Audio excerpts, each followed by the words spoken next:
Welcome to the Arsenal Vision post-match podcast.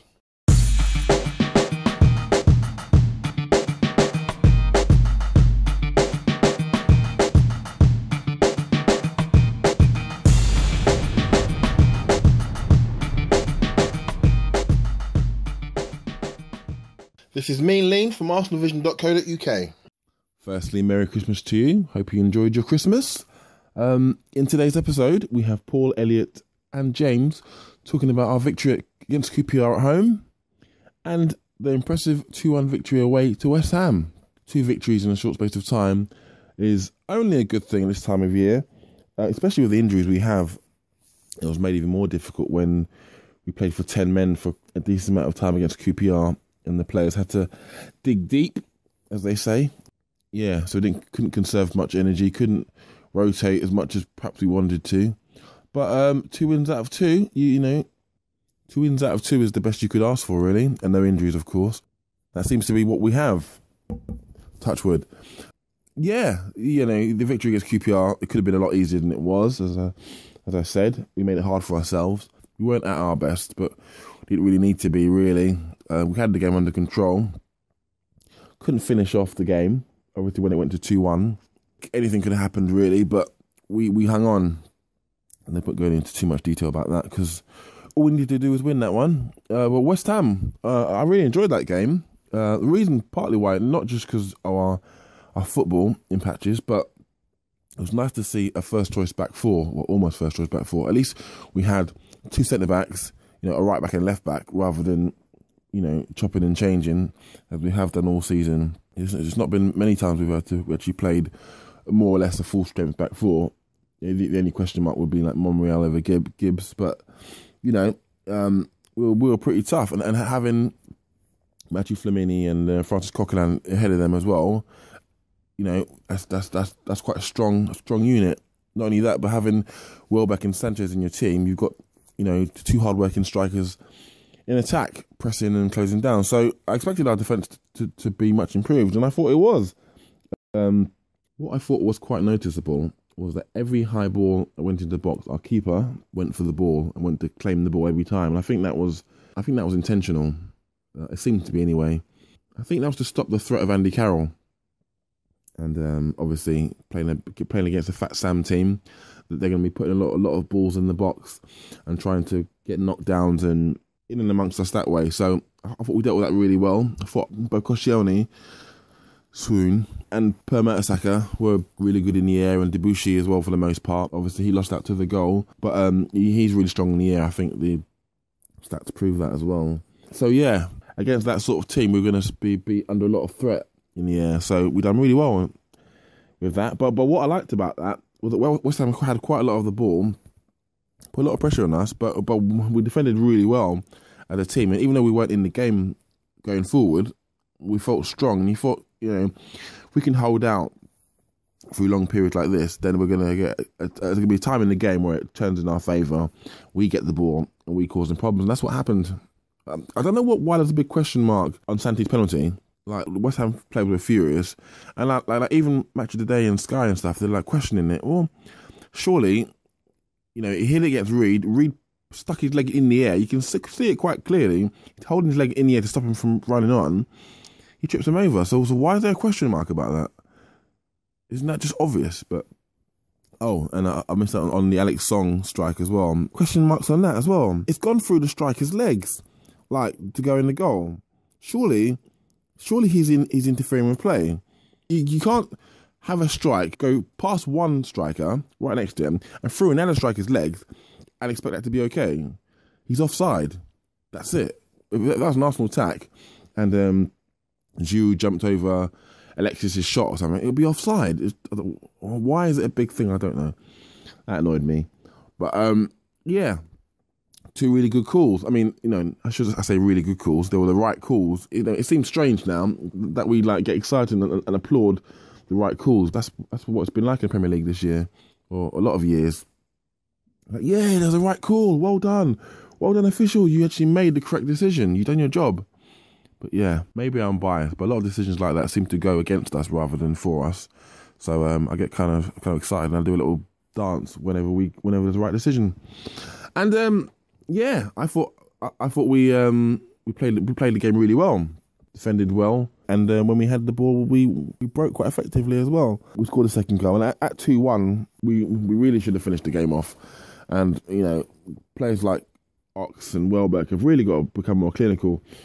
Perhaps they will in time. Maybe they will. They're still quite young players, Ox especially. But when you're 1-on-1 with a keeper again and again and again, you've got to make it count because at that point at 2-1. When we was missing chance after chance in the break, I could just hear Arsene Wenger post-match saying had chances to kill the game, and that's our big regret today. And I didn't want to hear that. Please don't let that happen because we'll be kicking ourselves. But luckily, we held on, and they had a few half chances at the end, and they could have scored, but we had many chances we should have scored ourselves. So very pleasing. 2 wins out of 2, 6 points. We've closed the gap a lot now. All the teams above us yesterday dropped points. So that's good. Southampton away next. That's tough. If we win that, then we're in good shape. Players coming back soon as well, but that's going to be a tough one, I think, because they're so good defensively at home. It's going to be quite hard to break them down. We might have to play them the same way, really. I think. I don't know. We'll see how that goes. Anyway, rambled on enough now. I'm going to let the boys take it away because their insight's a lot more thorough than mine. So enjoy that, and I will see you on the next podcast.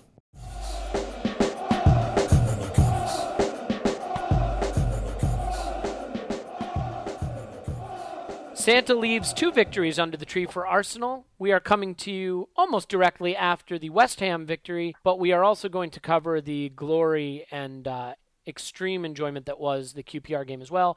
Briefly, you are listening to the Arsenal Vision post-match, or in this case, post-matches podcast. My name is Elliot Smith, and as ever, you can follow or unfollow me at Yankee Gunner on Twitter. I am joined once again by the delightful and ever-optimistic James. You can find him at GoonerFanatic49 on Twitter. James, good day to you.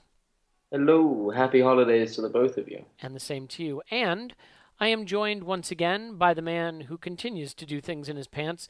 On Twitter, you can find him at Poznan in my pants, and you can ask him what kinds of things he likes to do in his pants. Paul, welcome back. Woohoo! All right, that has become your signature welcome. Actually, your woohoo, the Paul woohoo. You need to trademark that. All right. Well, there's a lot of reasons for woohooing. Most of them related to a huge win today at West Ham in a what could have been a really tricky fixture and was a tricky fixture by the end. We're going to get to that in a moment, but we're going to rewind back to the slightly more dour and less enjoyable, but equally point accruing QPR match just briefly.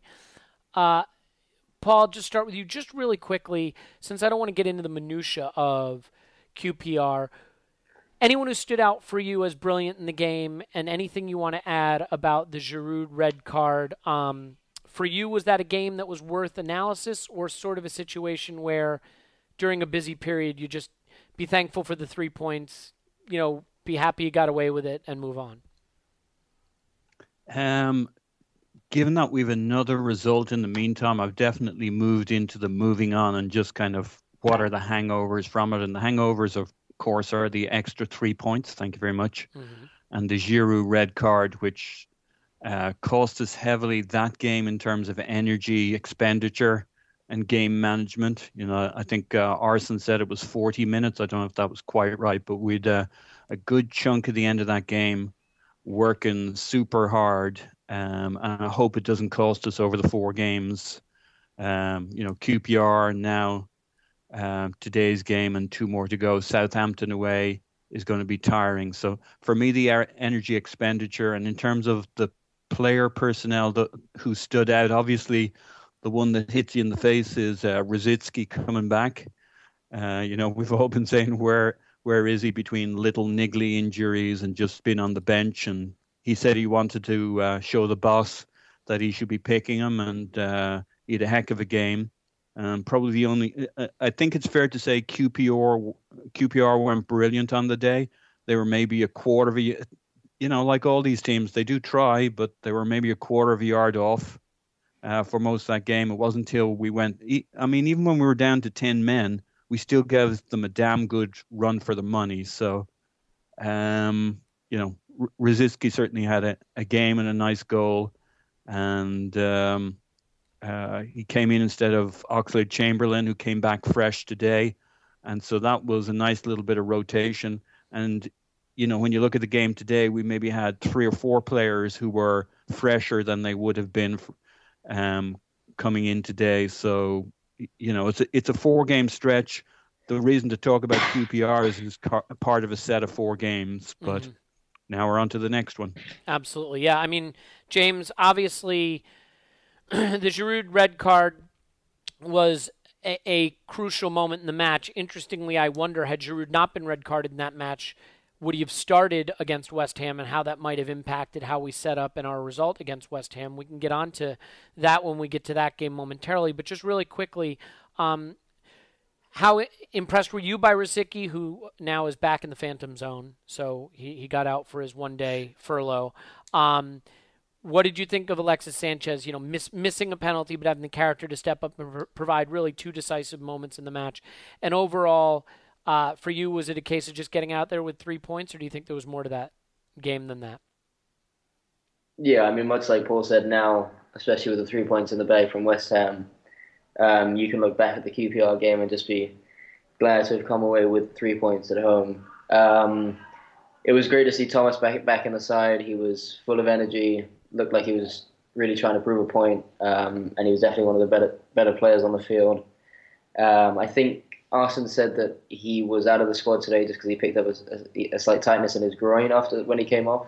But yes, I mean, it's sort of somewhat of a testament to the kind of depth that we do have in midfield. I know I do sort of try and lambast that point, perhaps a little too much. Alexis was fantastic, penalty aside. It was a strangely weak penalty from an otherwise very frantic and sort of fantastic performance from Alexis. He covered the pitch extremely well. It was just it typified Alexis in every way, I guess. If you can remove that penalty for a moment, the run from the halfway line to set up that Rosicky goal was fantastic, and obviously he got the opening goal as well. But I don't think you can draw too much from that game because we were looking particularly cosy going in at half time, and right up until the sort of ridiculous and nonsensical headbutt from Olivier.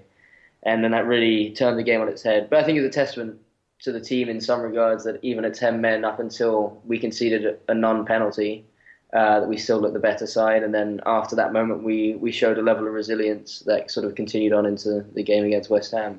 Yeah, I mean, look, ultimately, considering all the things that Arsenal have been criticized for this season, and most of it well-deserved, winning the game is enough for me to be willing to just kind of put it all aside. I joked on Twitter, that ordinarily I'd have a moan about that performance, but in the spirit of the holidays, I was just going to take the 3 points and be thankful. And I think that kind of is what you have to do during the holiday fixture period, the holiday program, because it's so frenzied and so hectic and so trying, and it does produce strange results. We saw a couple of them today throughout the league. We saw Burnley come back from a 2-goal deficit to draw Man City. So I think sometimes you just be thankful that it was 2-1 and not 2-2 or 2-3. But let's get on to the game that I think was much more significant. In some ways, a lot more impressive. Well, in many ways, a lot more impressive. The West Ham game. This was one where I have to admit I didn't expect us to get anything from the game, especially considering the players that we had available to us, the lineup that we selected, Francis Coquelin coming back into the starting 11. But if you want to use cliches, watching this game, it looked like we wanted it more. This was one of the most intense performances I've seen by Arsenal this season, just in terms of urgency, intensity, players flying around, diving to block shots, and just a lot of tremendous effort and energy at both sides of the pitch. And that really impressed me. James, stay with you for a second. Before we dive into the specific incidents, did you have a man of the match? It felt very much to me at times like, I know this is cliche again, like a team performance, but did someone stand out for you? Yeah, I mean, as you said, it did come across as a very team and sort of unified performance.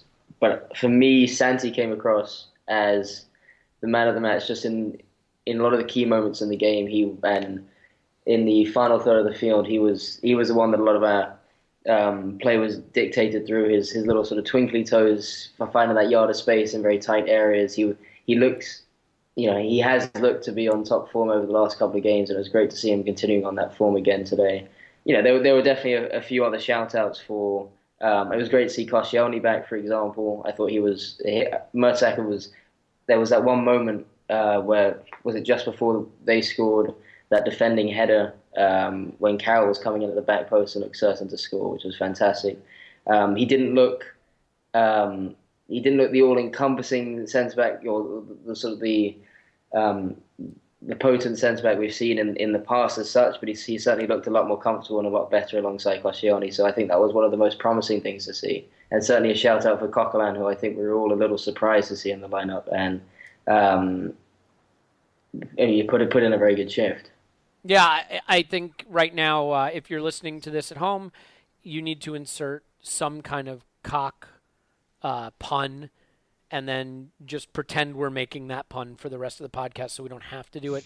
I feel like there's a compulsory cock pun that is required when you discuss Coquelin, but I don't have the energy right now to do it. So we're just going to leave that. That's going to be the participate at home portion of this podcast. Paul, I have to agree. I think Santi was pretty excellent today. It is interesting to me. I think since Jack Wilshere's gone out of the side, we've seen a resurgence in Cazorla, and I think it's gone a little bit under the radar. But overall, I think he's trending back towards the kind of form that led him to be our player of the season 2 seasons ago. But other than Cazorla, anyone stand out for you? I mean, personally, I think a lot of credit is due to Szczesny, who I think commanded the area really well, made the stops when he needed to, just put in an assured performance that must have given the central defenders that confidence on set pieces to know that he'd be there when he was needed. Anyone else, though, stand out for you as a man of the match?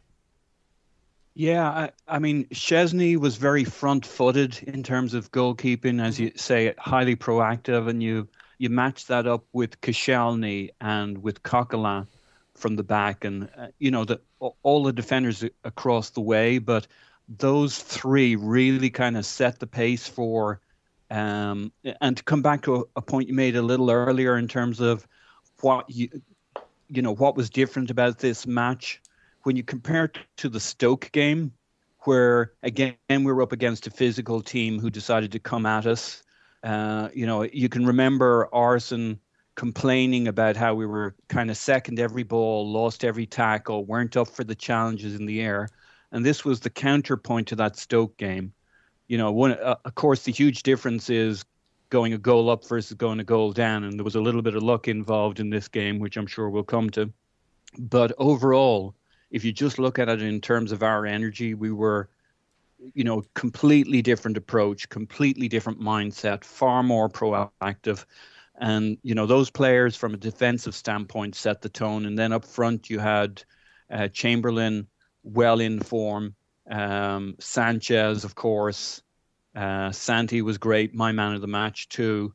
But Cazorla, not just his go-forward play, but his ability to hold on to the ball over the last 2 or 3 games, I think has been really big for us. Mm-hmm. Let me ask you something, Paul. So, I watched this game, and before it kicked off, my concern was in Flamini and Coquelin, you have 2 shielding players who are not particularly technical or effective at cycling the ball, receiving the ball at feet and distributing. And so I worried, what our possession game would be like and how, what the dynamic would be in midfield with those 2 players, because neither one, I think, is particularly proficient at maintaining possession. What I thought was very interesting is West Ham rested Alex Song and I think Sacco against Chelsea with a clear eye towards this game. And I think Allardyce and West Ham fancied their chances in this game. I think that's what you'd say, that they kind of had a feeling they could come at us, they could cause us problems, and they could win this match. And in a way, I think there's a possibility that it played into our hands Do you think to some extent the fact that West Ham did come at us, did try to play the football, did try to play on the front foot, benefited us today because, we had basically a back six in a way, right? You had Coquelin and Flamini shielding the back four, or back seven if you want to include Chesney. And then when they came at us, when we did get the ball, we were able to just get it up the pitch quickly to Cazorla, Oxlade, Chamberlain, Alexis, Welbeck, and try to run at them at pace and cause them problems. Because I think if West Ham had sat a little deeper, I don't know that we could have troubled them or possessed the ball particularly effectively with that midfield, but they solved that problem for us by really playing on the front foot and letting us play a more counterattacking style. Do you think that this lineup worked to the extent that it did work, in part because West Ham kind of fancied their chances and tried to play the football more than maybe Allardyce sides have against us in the past? Well, I think that's really well framed, and I think it is right. What they wanted to do against us was probably what we needed on the day, especially given that, there were some tired legs across the 10 men who played against QPR. So our ability to sit back and be compact, but that hasn't been our hallmark necessarily always in the past, but it forced us into that role. On the other hand, we were very proactive in doing it, and our front four have a real understanding on the counter now. Mm-hmm. They don't always make the perfect runs for each other, but they're starting to really sync, as they zigzag and cross each other, with Cazorla taking it from deep. He's such a beautiful counter-attacking player. But I think your point holds, which was obviously West Ham fancied this game today. And, you could say if we had lots of options on the bench, you could say, all you people who said Wenger wasn't tactical, look how he set up against them. But in a way, the whole situation forced our hands, and it was a tactical approach, but we didn't have a lot of options. Yeah. And our tactics worked really well. But had we not got that first goal, it could have been a whole different game. No, I certainly think that's true. And James, it's interesting. Giroud has been terrible away from home by and large, I think. And I think people have overstated this renaissance in his play since he's been back from injury. I think he's done some things well, but he gave away the goal against Liverpool, with that back flick to no one. He cost us massively with the stupid red card against QPR. But I thought it was interesting because I assume if he had been fit, he would have been a natural first choice today. We didn't generate anything on the counterattack with him on the pitch against Liverpool, and today I thought we were much more effective counterattacking. Do you think Giroud's red card against QPR unintentionally kind of helped us today, again, with the fact that West Ham came at us, we counterattacked them, and we kind of wound up by default having the right personnel on the pitch to soak up some pressure and counterattack? Do you think some of that is down to Giroud not being in there? Do you think West Ham's approach to this game ultimately played into our hands with the lineup that we had?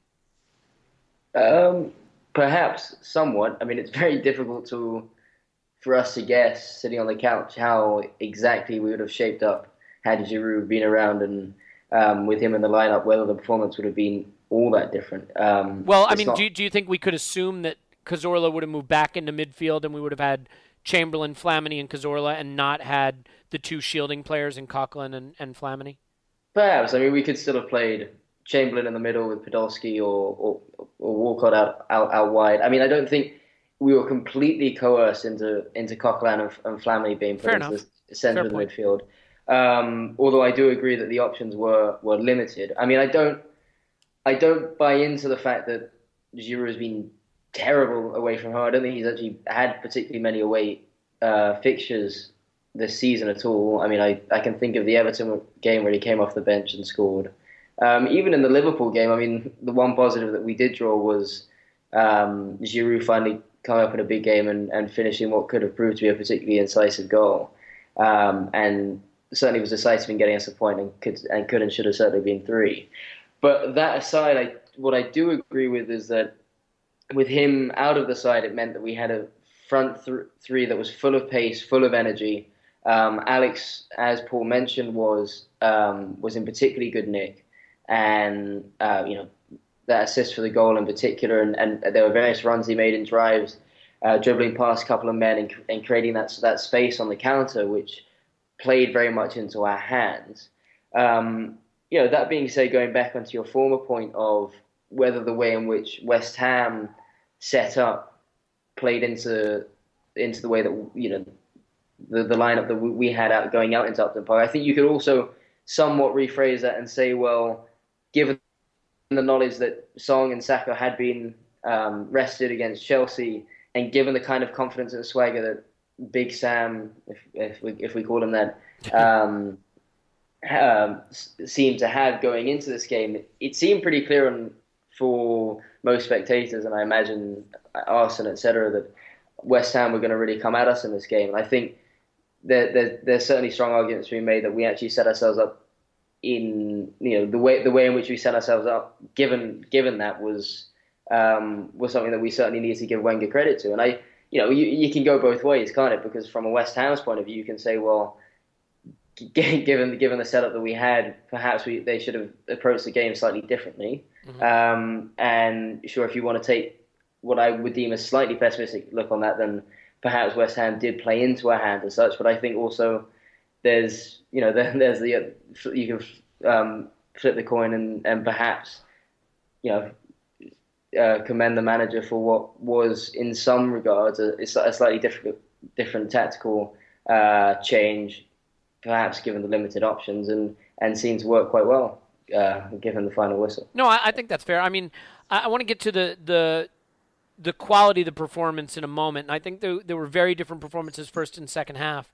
But first, just really quickly, early in the game, it could have been very different, but Alex Song hit a ball better than I think I've ever seen him hit a ball, scored a goal that I didn't realize had been disallowed until probably long after, because I was feverishly tweeting that everyone knew that was going to happen, and then it hadn't happened.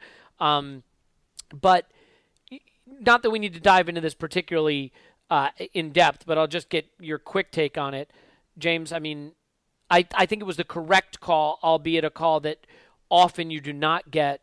I assume you also agree that it was the correct call. Were you a little surprised to see it? Yeah, I mean, I guess by the letter of the law, two West Ham players did sort of interfere with Szczesny's line of sight.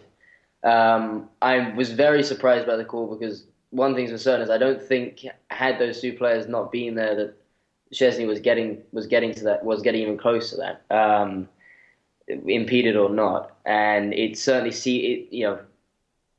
especially given the poor officiating that we tend to see in the Premier League. And that was definitely one of the tougher calls. It's something that I certainly was not expecting to be called. And I too, even though I wasn't feverishly tweeting away, it took me a couple of minutes to realize what had just taken place. Yeah. I was certainly surprised to see the call, but I think it was right. I mean, Paul, let me ask you this really quickly. Do you think the linesman made that call because he thought it might have taken a touch off one of those West Ham players, or do you think he made that call because he felt they were obstructing the goalkeeper's vision, thereby making them active? I was wondering this. I don't think he can see that it goes through the guy's legs confidently enough. I think it's one of those things where he sees a clump of three players right in front of Szczesny, and he's assuming somewhere between blocking his sight or maybe getting a deflection that's just too much to ignore. And, that was a minor posse in front of Szczesny that were offside that the ball traveled through. But, I do have sympathy for Allardyce on that one. Not in an emotional feeling bad for him, but just from the standpoint of consistency between games. We haven't been hard done by the referees in the last two games. I know we love to have the victim card with referees, and certainly I feel that way often enough. But, the penalty shout not called against Gibbs in the last game. Mm-hmm. And this, against Zamora. This particular... Yeah, mm-hmm. Against Zamora. Now, you can debate it either way, but, our victim complex would say that would be given against us. And like you, I thought the Song goal was a goal because it went on so long before they said, "Oh, hang on a second, that one might not have been given." I felt like they practically kicked the ball off at that stage, and but it was mainly a coverage blip. Yeah. So I was astounded, I must say. You know what I would say? I would say this. I think we've been getting a lot of small calls going against us that are wrong, but I think the major decisions in matches recently have gone our way, for the most part. Well, let's not overlook the fact that, the Debussy challenge, was it against Hoylett in the QPR game, clearly got the ball, and at that stage of the game, the Gibbs challenge of Zabora would have been a non-issue. No, so I'd like to argue with that in the clearly got the ball, because I watched it from 3 angles afterwards, and he may have got the ball, but depending on where you stood, it was a dodgy looking tackle that if you hang your leg out like that, you'll get hurt. And B, he may have got the ball, but from at least 2 angles, it looked like he didn't. So that was a really dangerous tackle. I thought it was a penalty at the time. After the fact, probably not. But I wasn't in the least bit shocked that was a penalty. I'll have you know, Paul, that I saw it from 4 different angles, and I thought he clearly got the ball. But no, sorry, continue. No, I was just going to make the point that, again, you can debate it, but ultimately there have been some big calls that have gone for us in games lately where, if we were really being victimized, I guess what I'm saying is I don't think any of our results lately have been determined by the referees negatively against us, is the best way I can put it. The games we've lost, like Stoke, for example, we went out and we lost that all on our own, and the other games maybe QPR got. And the Liverpool, the Liverpool draw, whatever about the officiating, again, it wasn't Liverpool that caused us that result. Yeah. Well, I mean, let's move on, though. I want to ask you guys a general question first half of the West Ham game. We went into halftime 2-0 up. On the balance of play, I think, it's always tough, right? Because sometimes a team can have 60% possession but get played off the park. We've had that happen to us plenty of times where we've had sterile domination and been hit on counterattacks. Do you think we were fortunate to go into halftime 2-0 up? I guess the question I want to ask, James, is did we play well in the first half? Because frankly, and we'll get to the second half, but frankly, I thought we were actually pretty poor in the first half, and maybe rode our luck more in the first half than the second half. Did you think it was a good, committed, organized performance? Or do you think we just kind of rode our luck a bit and got fortunate to be up 2-0 at halftime? Well, we had this slight discussion at halftime over Twitter, and I think my thoughts on the matter are this. Going into this game, especially given the general sentiment towards the side at the moment, at Upton Park against a West Ham side that are really going to come at you, I think the definition of what constitutes a good performance is somewhat different to, say, a home game against your average sort of mid-table side. Mm-hmm. I actually thought it was a particularly good performance.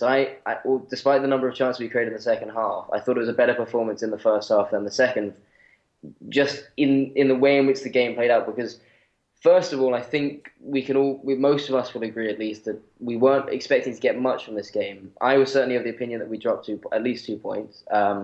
I'm sure, Elliot, you were of the opinion that we dropped 3. I thought we'd drop 4 or 5. And I thought we soaked up a lot of pressure in that first half. I wouldn't say we were defensively sound, but we managed to soak a significant number of waves of attacking pressure from the West Ham side. And I think if you look back at that first half, aside from the disallowed Song goal, I don't think you can really point towards many clear-cut chances that West Ham were able to fashion out for themselves and create for themselves. And one of the most important aspects of that first half, and the reason why I think it was actually a better half than the second, was when it counted, we were so incisive in the sense that we didn't even create any half chances. We hardly had much possession in West Ham's half for the most part. But when we did, we created 2. We won the penalty and through Arks and Welbeck, we managed to score with our first shot on target. So we made it count when we needed to, and I think that was a true sign of not so much necessarily resilience, but I think that's a very good quality in a side, something that we really haven't seen from this Arsenal side. And I guess you could somewhat point to that in the Liverpool game, but that was in a very different fashion because we were just generally supremely poor. Mm-hmm. Whereas we were able to build a very strong foundation for ourselves from the back and from the midfield with Flamini and Coquelin there, and then compounding that with scoring the 2 goals with the 2 opportunities. Well, I guess, and the penalty and the opportunity that we created for ourselves really put us into good shape and allowed us to win that game in the second half. Yeah, no, I think that's a pretty good appraisal. I mean, Paul, would you say that the story of the first half was not so much the 2 goals, but a much more committed, energetic, organized, compact defensive effort? And if that's the story of the first half, what do you attribute that to? Is it entirely down to Koscielny being back? Is it fullbacks playing in natural fullback positions and center backs playing natural center back position? Was it having 2 shielding midfielders? Was it all of those things? Was it something that my tiny brain can't comprehend? What was the story of the first half? The organized, energetic defending, and if so, what do you attribute it to? Yes, and Szczesny. Hopefully the last yes wasn't about the small size of my brain, but okay. No, it was not. Thank you. We had an organized back 4 for a change, but it was all very front-footed across the team. And I agree with your analysis of the first half. I mean, it could have gone either way. We had maybe 1 or 2 good counterattacks during the first half, but really it looked set up for them to get a goal through a cross and a header or a corner and a header. We got lucky with the Son goal, you could argue, or compared to what would have happened to us, 3, 4, 5 games ago. So I just think there was much, much more fight in there, much more commitment. We were winning headers against Carroll. We knew what the battle was. I think we learned our lessons from Stoke, not to come out flat-footed, but that was a very different back 4 against Stoke. They didn't have that level of confidence to attack Stoke like they do when Koscielny's in place and Per knows he's got Koscielny beside him. Debussy's good on his headers, but not necessarily in the 6-yard box against a Coyote or a Carroll. That's when you remember he's 5'8", especially when somebody's leaning on him and he can't get off the ground. So I really think our energy in the first half is what earned us at least a draw at halftime. And our chances, we may have had fewer chances, but we've seen that so often against us that the counter-attacking team has fewer chances, but they're far better chances. And I think that was the story, particularly in the second half. Our chances were more deadly.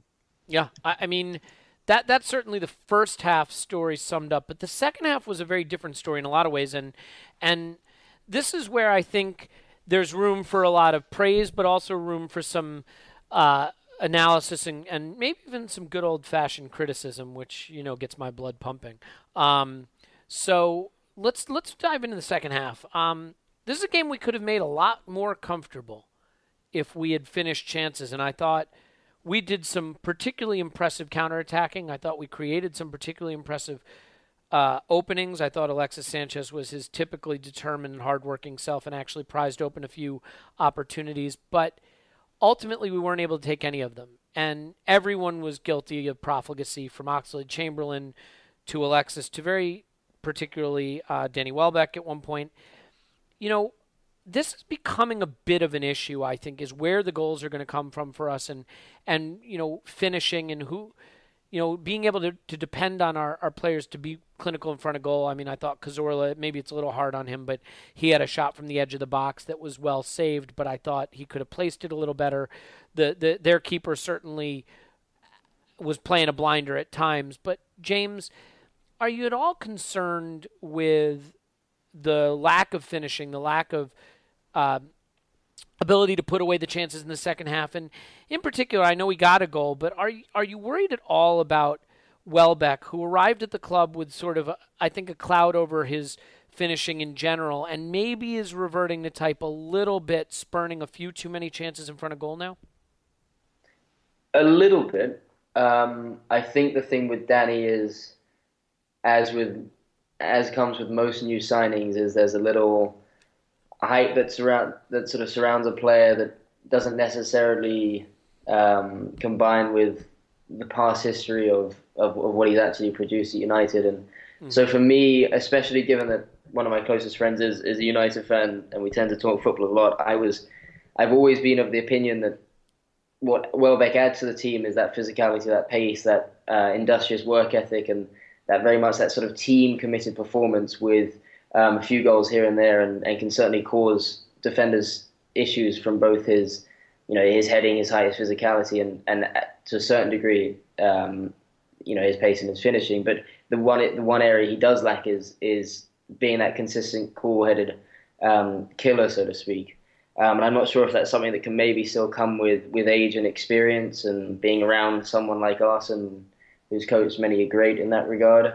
But yes, that is a slight worry, because you don't really feel that in big games and in big moments that aside from Alexis, there aren't many players that you'd really bet your house on scoring a decisive goal or scoring a goal in an extremely important moment of the game.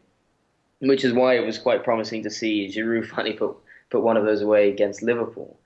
And I think that kind of runs through to Alex Oxlade-Chamberlain, that as good as he's been this season, the one thing he has been lacking has been goals. Santi has been picking up a few more in recent times. He had that fantastic finish against Newcastle, but still one of the areas of his game is that given how technically gifted he is, you still do wonder that perhaps his shooting could perhaps be slightly more accurate. And should perhaps be finding the back of the net a little bit more than it does. Then again, you compare that with past seasons, and there's now a lot more players in the side that can grab goals, especially given the players such as Aaron that aren't in the side. So yes, there's reason for a little caution, but at the same time, I think given the diversity of options we have going forward, there's also reason to believe that when the side is confident, that there's plenty of goals to be shared amongst them. Yeah, and you'd have to think, obviously, as you said, with players coming back, there'll be more goal-scoring options in the side, more players who can come in and possibly, finish those chances. I mean, Theo Walcott is among the most clinical finishers at the club. Paul, I think one of my concerns in this game was towards the end, after they had clawed a goal back, Arsene defaulted to the play all the defenders method.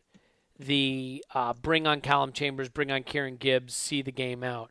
My question for you is, did you think, I mean, obviously it's borne out by the result that it worked. So I'm not being critical of it. I'm more asking what your opinion in the moment was, and ultimately, I do know it paid off, but I was kind of hoping he would bring on a Theo Walcott or someone to keep stretching them, to try to continue to give us the opportunity to create these chances, because they were coming so frequently. And at one point in the second half, we looked a much more likely team to score the next goal. And there was a time when I was really worried that was what it was going to take, that we're going to need a third to keep the 3 points. Would you have liked to have seen Arsene, or at the time did you want to see Arsene keep the impetus on our side by, maybe swapping out a Cazorla for a Walcott or a Welbeck for a Walcott instead of going with Chambers and Gibbs? Or are you fine with this strategy when we're trying to close up a game late of just committing all hands to the pump defensively? I think it's generally worked for us over the games and over the last 2 seasons where we've seen it a lot. I think today in particular, because it was just going to be a tired day and one of 4 games, that just digging in probably made some sense, given the lack of options and given that this isn't, Wenger has hinted how he wants to bring Walcott into the game, and it's not in one in which we're desperately hanging on to a lead. So I was fine with it. And when you look around the results today in the league, we talked to your point on goal scoring and where the goal's coming from, I think that's a very valid point. But again, I group this with the not one to worry about today in particular. There were very, very few goals today. Yeah. Apart from the City game, but that wasn't a good story, and the Everton Newcastle game, which was kind of a sloppy kind of a game. I expected today to be a 1-1, to be honest. I mean, I was a little bit optimistic, but I could also see us losing.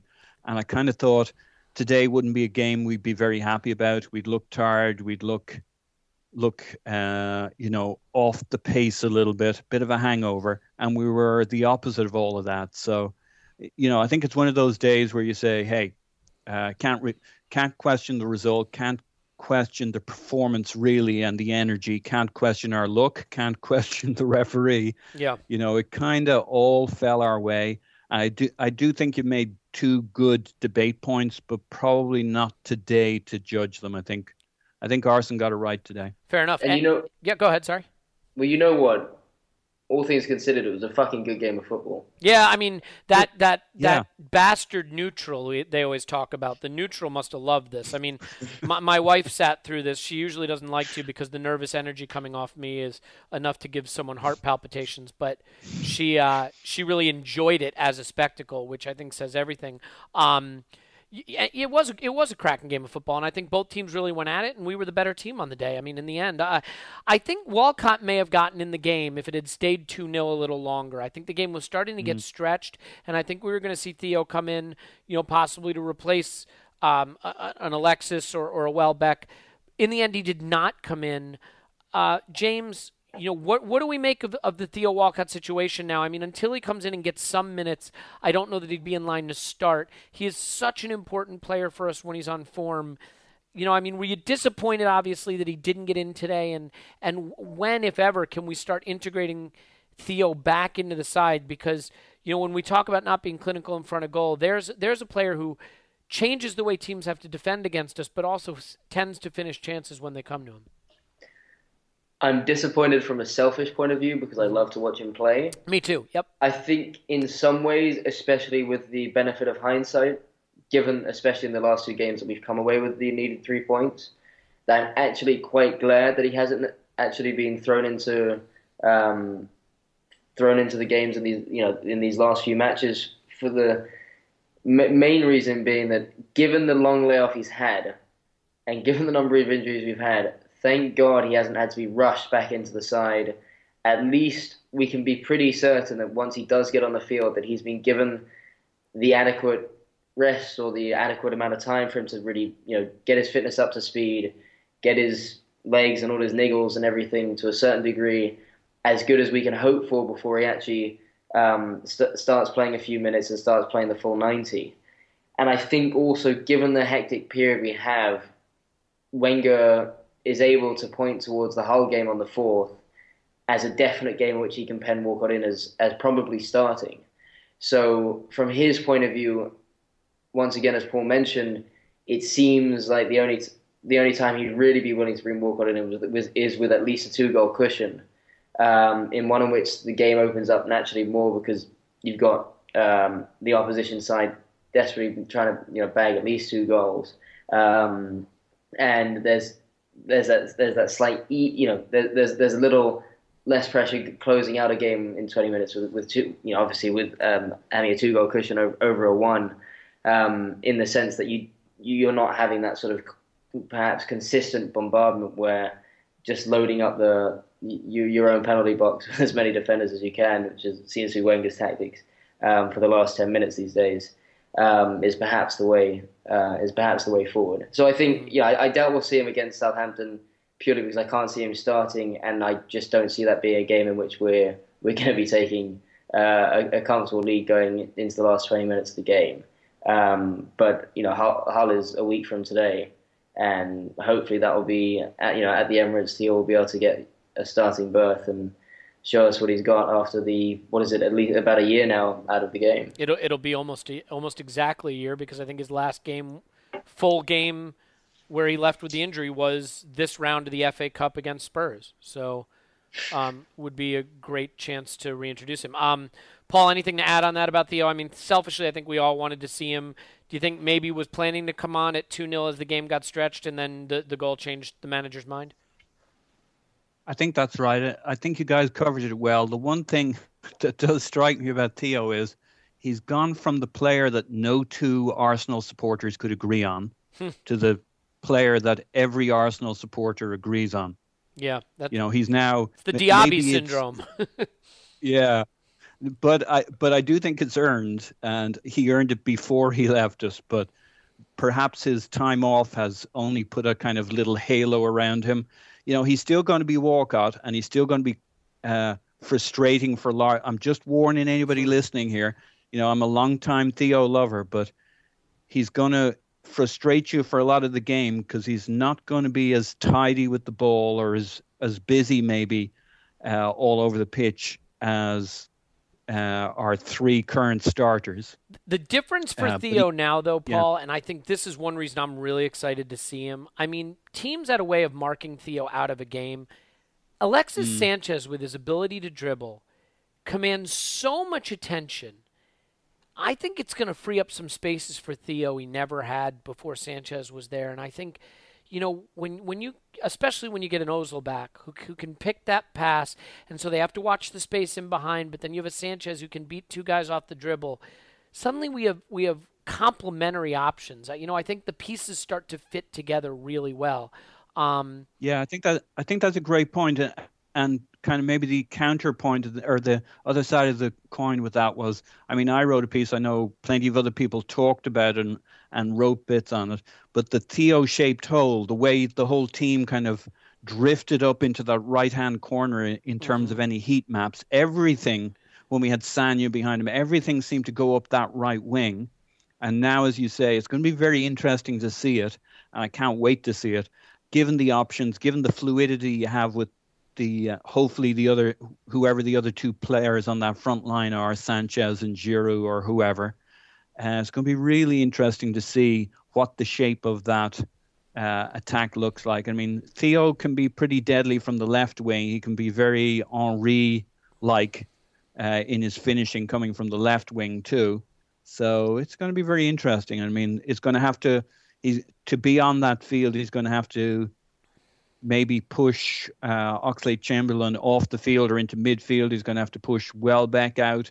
So it could be a while before, Theo is back to being the automatic. There was a stage he was pretty close to the first guy on that on the 11 that was being sent out. So I assure you, Paul, injuries will sort out any selection problem we might have. Indeed. So I want to wrap up with two quick questions. One is looking forward towards Southampton. But before we do that, I have this West Ham game as our best and most important victory of the season. I throw out the Dortmund game because it was sort of a dead rubber in some ways. Besiktas obviously is maybe the most significant, but let's rule that out to some extent too, just level of competition and the expectation we have of getting through that qualifier, because we always have. Is this our best and most important victory of the game? Is this our first signature victory of the season, Paul? You surprised me with that. But, I think we've had better performances, but not against teams who brought their A game. Mm-hmm. And the only sense in which this wasn't West Ham's A game was one or two of their chances didn't go in. But we won overall. If you look at the energy of the game, I think we won this game fair and square. We had luck early on in that we got the first goal. You can call it luck, or you can call it the kind of the rub of the green or whatever, which definitely impacts the narrative of the story. But we were the better team, and West Ham have given all sorts of teams really good problems. They're well up that table, top 4 team apparently. So I think this is a good shout for our best performance against a strong team playing their A game. Yeah. Yeah, it's an away win against a team above us in the table. Yep. And I think when you look at it, we failed to beat Everton, Spurs, City, Chelsea, United, and Liverpool.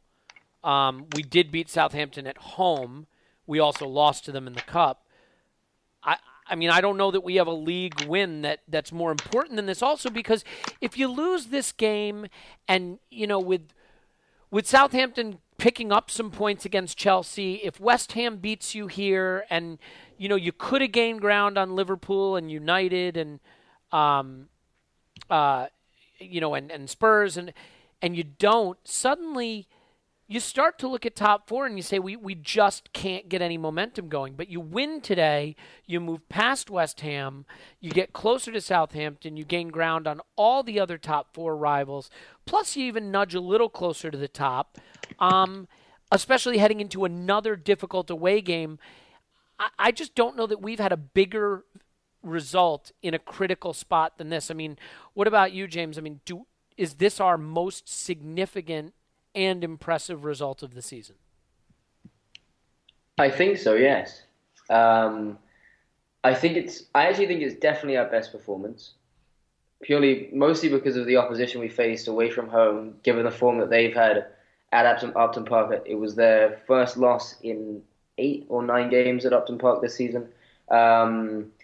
And frankly, obviously you prefer a 4-0 drubbing, a sort of, I guess, Galacticos-esque performance given the run that they're on.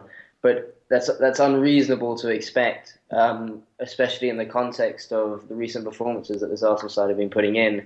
From back to front, from the goalkeeper's performance, commanding his box, the defensive solidarity, the play from the midfield, the counter-attacking from prowess from our pacey forwards. I think it was an excellent display. It was a very dogged performance and a thoroughly vital win, especially given the results.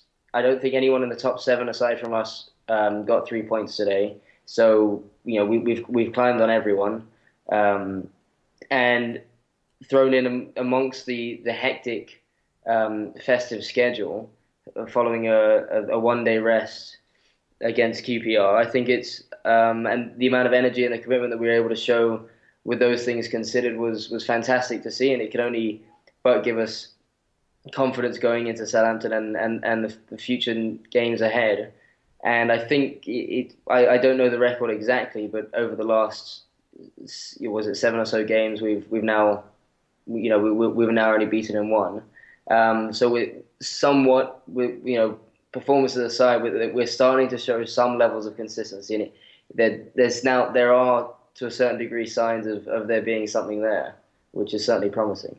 Right. Yeah. No, I think that about sums it up. So I want to wrap up with a quick look ahead to Southampton. I don't want to cover the whole game. I don't want to get into it in too much detail. I want to ask a very specific question. I will make the point very quickly that Schneiderlin got himself stupidly sent off today against Chelsea. And they have just been a totally different side without Schneiderlin. And I think that's a huge, huge boon for us facing them. If you want to be a conspiracy theorist, I mean, he looked like he almost meant it. He's had niggling injuries. Now he gets himself a dumb red card. I mean, he's a player that a lot of people have their eyes on, and he would be a prized addition in January. Not that I think they'll sell, but here's what I want to do with this final question. Looking ahead to Southampton and looking ahead even further to just how we play in general, one of the most interesting things to me about this game today is that Francis Coquelin is not a good football player, okay? He is not the future at Arsenal, and he doesn't have a future at Arsenal. Having said that, he did a reasonable job for us today, and Matthew Flamini is not any good, and Francis Coquelin is not any good. But together, we had 2 players who will sit, who will try to tackle, who will try to shield the back 4, and if they get the ball, they don't want it anywhere near them. They're gonna get rid of it. And then you got the skill, the more technical players who can do things with it going forward. Oxlade-Chamberlain really isn't a guy who understands defending and tackling. Neither is Santi Cazorla. Neither is Jack Wilshere. Realistically, neither is Aaron Ramsey. I mean, he can do it because he has an excellent engine, but I think he gets more credit for his tackling and his defending than is deserved. I don't think it's his natural ability. Until we have a better defensive-minded midfielder who's energetic and athletic and can do what a Matic does at Chelsea or indeed a Schneiderlin and Wanyama do for Southampton, although they really have 2 of them. Is this the way forward in the short term for Arsenal, Paul? do we stick with Coquelin and Flamini and say, you know what? Until we have one guy who can do this, we need two mediocre guys doing that and giving that platform then for the more technical, skillful players to try to pick their spot to attack and play less with the ball, play more without the ball and be more compact defensively. As limited as Coquelin and Flamini are, until we have a better player in that defensive midfield role is the way forward, particularly against Southampton, for example, is the way forward to shielding midfielders like Coquelin and Flamini. Well, I like watching us, and this has happened earlier in the season. I like watching us when we have two pivots at the back. I mean, we've done it with Arteta and Flamini. And yes, Arteta is a more skilled player than either Flamini or Coquelin, but it's still a pretty defensive lineup. And we end up being a very attacking team. So I don't dislike two defensive, the two in the 4-2-3-1 being relatively defensive or relatively deep positions. It gives the front four license to go and do their stuff. Makes us a little bit more counterattacking. So personally, I enjoy it every time it happens. We feel less vulnerable and we feel maybe more lethal on the attack. I don't know. We got lots of attacking chances today. We may not always get more shots on goal, but the opportunities we get are going to be those more lethal on the break kinds of opportunities. Mm-hmm. Now, what do I think will happen against Southampton? I think we'll probably revert to our general approach, which is to play the best football we can.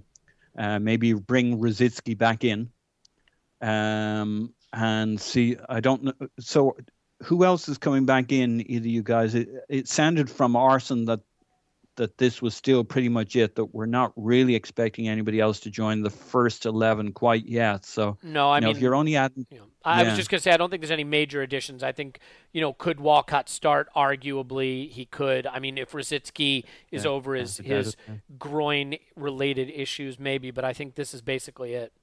I think Rosicky is the only person that could perhaps be in the first team lineup that wasn't in today. But the interesting thing that Wenger said was that the squad won't be changed at all for the Southampton game. Well, that was certainly the indication from his side. The squad or the starting 11? The squad. Okay. So is Rosicky... Well, that was what was up in the air for me. Was his quotes on Rosicky sounded as though he was merely being rested because of a slight groin niggle, but we know what these slight niggles tend to be like for Arsenal players. But whether or not he's available for Southampton is, I guess we'll find out very shortly. So I think if Rosicky's fully fit, we'll probably go back to our more attacking selves. Otherwise, we might see more of the same, another helping. Yeah, I mean, it wouldn't surprise me. And again, this is not me. I mean, obviously, I like to layer on the sarcasm and cynicism a little thick. I'm not the miserable bastard that I may appear, but there's a reason that Francis Coquelin was playing in the Championship and not tearing up, pulling up trees there. I don't think he is the future at Arsenal, and Matthew Flamini clearly is not the future at Arsenal. But again, I mean, James, there's something to be said for having two players in the midfield who will sit and tackle and hold and know that's all they're capable of doing and all they're going to do, when you don't have one player who can do that effectively, and energetically and athletically and with real flair. Then maybe having two doing the job of one and relying on the other four players ahead of them is the way to go. I mean, would you stick with the same 11 for Southampton? And do you think that this style of play, especially away from home, may be the key to, finding a little bit of consistency? Yes, perhaps, given the pace and the counter-attacking qualities that this side have. I very much like the idea, in theory, of having these two pivot players. But as you point out, the issue herein lies with the fact that those two players are Mathieu Flamini and Francis Coquelin. And as decent a game as the both of them had today, you do fear that perhaps if the back line isn't quite as on it as they were today, are they two players that are able to sort of counteract for any sort of individual errors that are perhaps made by the back four. I think a lot of the solidarity we saw today was mostly as a result of just how good the four defenders were, and the shape, and to a certain degree, the shape of the team having those two defensive line midfielders. I'd be happier, as I'm sure you know, having Ramsey in alongside Flamini with Santi ahead. Given the options we have, I think it's a better option than most of us would have assumed going into today's game, and I think it does give me more confidence going into an away game such as Southampton. But then perhaps there is an argument also to be made that, given Schneiderlin's absence, do we maybe want to take the slight initiative, bring in a player like Rosicky, someone who can carry the ball forward with the energy that he has, and maybe trying to take advantage of that from an attacking point of view. Mm-hmm. But yeah, I mean, I think it's a good conundrum for the manager to have, and I think it will certainly give us as fans and the manager more faith in that system if that's the system we choose to go with. Well, on Thursday. I'll put it this way. I think we know how to defend and are able to defend a lot better when we are defending in numbers deep than when we are in the ascendancy in a game and the way we leave ourselves just incredibly exposed to counterattacks. I think there is still something fatally flawed about how we play on the front foot versus how we play when we're slightly under the caution and slightly forced into a defensive shell. These players clearly can defend and know how to defend. We've seen them do it. They did it today.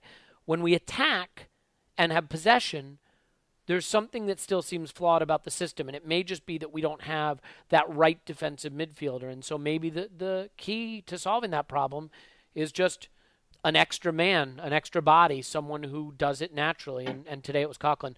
Agreed. And yeah, go ahead. Just quickly, I think one of our best performances last season was at home to Napoli when we played that Flamini and Arteta. Absolutely.